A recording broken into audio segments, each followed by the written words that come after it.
ಶ್ರೀ ಕಾಳೇಶ್ವರ ಸ್ವಾಮಿ ಸನ್ನಿಧಿ ಈ ದೇವಸ್ಥಾನ ಬಂದು ಎತ್ತಂಬಾಡಿಯಲ್ಲಿ ನೆಲೆಸಿರೋದು. ಹಾಗೆ ನಮ್ಮ ದೊಡ್ಡಿಯಿಂದ ಸುಮಾರು ಒಂದು 13 ಕಿಲೋಮೀಟರ್, ಹಲಗೂರಿನಿಂದ ಸುಮಾರು ಒಂದು 8 ಕಿಲೋಮೀಟರ್ ಆಗ್ಬೋದು.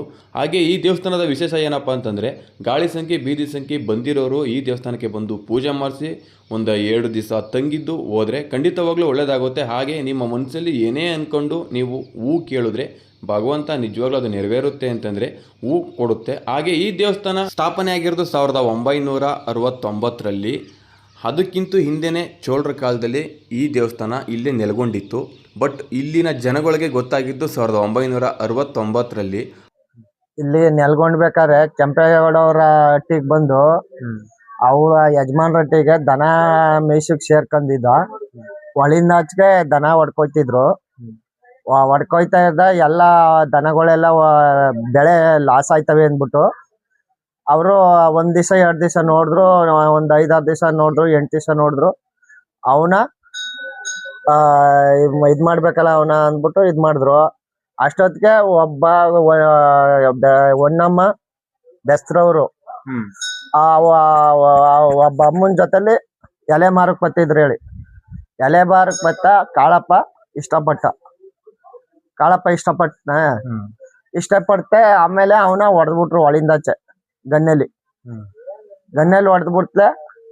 ಆಗ ಅವ ಏನ್ ಮಾಡ್ದ, ಒಂದು ಟವಲ್ ಇತ್ತಲ್ಲ ಸುತ್ಕೊಂಡು ಹಿಂಗ ನನ್ನ ಇಂಥ ಜಾಗದಲ್ಲಿ ಸುಡಿ ಅಂದ್ಬಿಟ್ಟು, ಇದು ಕಾಡಂತೆ ಅವಾಗ ಕಾಡಂತೆ ಇದು.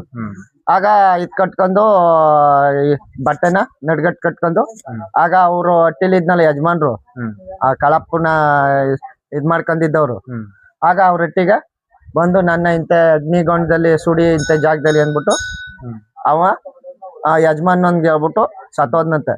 ಆಗ ಹೊನ್ನಮ್ಮ ನಮ್ಮವಳಿದ್ರಲ್ಲ ಬೆಸ್ತ್ರವ್ರು, ಆಗೇನ್ ಮಾಡಿದ್ರು, ಯಾರು ಹಿಂಗೆ ಇದಾಯ್ತು ಅದೇ ಅಂದಾಗ ಕಾಳಪ್ಪ ಸಾಯಿಸ್ಬಿಟ್ರು ಅನ್ನೋದಕ್ಕೆ ಅವಳು ಅಗ್ನಿಗೊಂಡಾಗಿ ಇಬ್ರು ನೆಲ್ಗೊಂಡಾಗಿರೋದು ಹೇಳಿ. ಇಬ್ರು ಇಲ್ಲಿ ಈಗಿದೇನೋ ಈಗ ದೇವಸ್ಥಾನ, ಹಳೆ ದೇವಸ್ಥಾನ ಕಿತ್ತಾಕ್ಬಿಟ್ಟು ಈಗ ಹೊಸ್ದಾಗ್ ಕಟ್ತೀವಿ ಅಂತ ಏನೋ ಸ್ವಲ್ಪ ಸುದ್ದಿ ಬಂದು ಅಣ್ಣ. ಇದು ದೇವಸ್ಥಾನ ಕಿತ್ತಾಕೊಳ್ರಿ ಹೇಳಿ. ಅದ ಪರ್ಸಾಲಿಂದ 12 ಅಡಿ ಸುತ್ತ ಎತ್ಕೊಂಡು ಇದು ಪಿಲ್ಲರ್ ಎಳ್ಸ್ಕೊಂಡು ಕಟ್ಬೇಕು ಅಂತ ಇದ್ ಮಾಡವ್ರೆ ಅಣ್ಣ. ದೇವಸ್ಥಾನ ಏನು ಮೂಲದ ಇದೇನು ತಿಳುವಷ್ಟಿಲ್ಲ. ಇದು ಉದ್ಭವ ಆಗಿರೋದು ಹೇಳಿ. ಇದೇ ಉದ್ಭವ ಆಗಿರೋದು, ಇಲ್ಲೇ ಉದ್ಭವ ಆಗಿರೋದು. ಇದು ಕಂಬ ಏನಿದು? ಅದು ದಾರೆ ಕಂಬ. ಅಲ್ಲೇ ಬಲಿ ಕೊಡೋದು, ಹಂದಿ ಬಲಿ ಕೊಡೋದು ಜಾತ್ರೆಗಳಲ್ಲಿ. ಹಂದಿ ಬಲಿ ಕೊಡೋದು ಅವರು ಬಂಟ್ರು. ಅವರು ಇದು ಅಂದ್ರೆ ಈ ದೇವ್ರಿಗೆ ಹಂದಿನೇ ಬಲಿ ಕೊಡೋದು, ಮರಿ ಇಲ್ಲ ಕೋಳಿ ಮರಿ ಎಲ್ಲ ಕೊಡ್ತಾರೆ.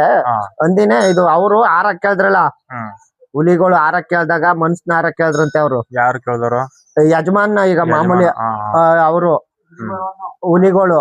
ಆಗೇನಾಯ್ತು, ಹುಲಿಗಳು ಆರಕ್ ಕೇಳ್ದ್ ಮನ್ಸನ್ ಕೇಳ್ದ್ಮೇಲೆ ಮನ್ಸರು ಜನ ಬಂದರೆ ವರ್ಷಕ್ಕೊಂದ್ ಕರಿ ಜಾತಿ ಕೊಡ್ತೀನಿ ಹೋಗು ಅಂದತ್ತೆ. ಆಚಾರ ಒಂದು ಈಚಾರ ಒಂದು ನೆಗದು ಬಿದ್ದಿ ಹುಲಿಗಳು ಸತ್ತಿರೋದು. ಅದು ದಾರಕಂಬ ಅಂತ ಇದಾಗಿರೋದು ಹೇಳಿ. ಇದ್ಬಿಟ್ಟು ಬೇರೆ ಏನಾರ ಮಾಹಿತಿ ಅಂದ್ರೆ ಈಗ ಮಾಮೂಲಿ ಅಲ್ಲಿಂದ ಬಂದಿರೋದೇ ಹೇಳಿರೋದು ಹೇಳಿ.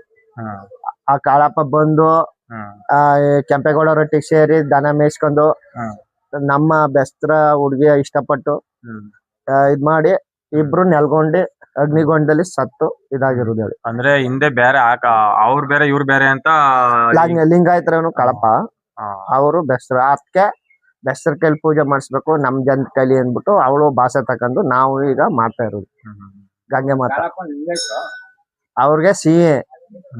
ಅವ್ರ ಬಂಟ್ರಂಗ್ ಮಾತ್ರ ಕೇಳ್ಕೊಂಡವ್ರಲ್ಲಪ್ಪ, ವರ್ಷಕ್ಕೊಂದು ಕೊಡ್ತೀನಿ ಅಂತ ಯಜಮಾನ್ರ. ಅವರು ವರ್ಷಕ್ಕೊಂದ್ ಕರಿ ಜಾತಿ ಕೊಡ್ತೀನಿ ಅಂದ್ಬಿಟ್ಟದಕ್ಕೆ ಅಲ್ಲಿ ಸತ್ತೋಗಿರೋದು ಹುಲಿಗಳು. ಆಚಾರ ಈಚಾರ ಒಂದು. ಇದು ಎನಿ ಟೈಮ್ ಯಾವಾಗ್ಲೂ ಓಪನ್ ಇರ್ತದೆ? ಎಲ್ಲಿ ಟೈಮು ಓಪನ್ ಇರ್ತದೆ. ಈ ಸುತ್ತ ತಂಗವ್ರಲ್ಲ, ಅದು ಏನು? ಅದು ಭೀತಿ ಸಂಖ್ಯೆ ಕಳಿದೇ ಇರೋರು, ಕಳಿಗಂಟುವೆ ಇಲ್ಲಿ ವಾಸ ಇರ್ತಾರೆ. ಕಳ್ದಾದ್ಮೇಲೆ ಕಷ್ಟ ಸುಖ ಅವ್ರಿಗೆ ಇದಾದ ಆರಾಮ ಆದ್ಮೇಲೆ ಹೋಯ್ತಾರೆ. ಅದು ಭೀತಿ ಸಂಖ್ಯೆ ಅವರು. ಇಲ್ಲ ಒಂದು ಏನಾರ ಕೆಲ್ಸಗಳು ಆಗ್ಬೇಕು ಅಂದ್ವೆ ಹೂವ ಕೊಟ್ರೆ ಇಲ್ಲ ಇದ್ದು ಪರಿಹಾರ ಮಾಡ್ಕೊಯ್ತಾರೆ. ಇದು ಜಾತ್ರೆ ಗೀತ್ರೆ ನಡೆದಾಗ, ಜಾತ್ರೆ ಗೀತ್ರೆ ಎಲ್ಲ ಇದು ಮಾರ್ಚಲ್ಲಿ ಕಾಮನೂನ್ ಮೇಲೆ ನಡೀದೇಳಿ ಜಾತ್ರೆಗಳು ಸಖತ್ತಾಗಿ ನಡೀತದೆ. ಹಂಚಾಕಿ ಅದೇ ಅಲ್ಲೇ ಬರ್ದಾಳ. ನಮ್ಗೆ ಗೊತ್ತಿಲ್ಲ ಹೇಳಿ, ನಮ್ ತಾತರಿಗೆ ಗೊತ್ತು.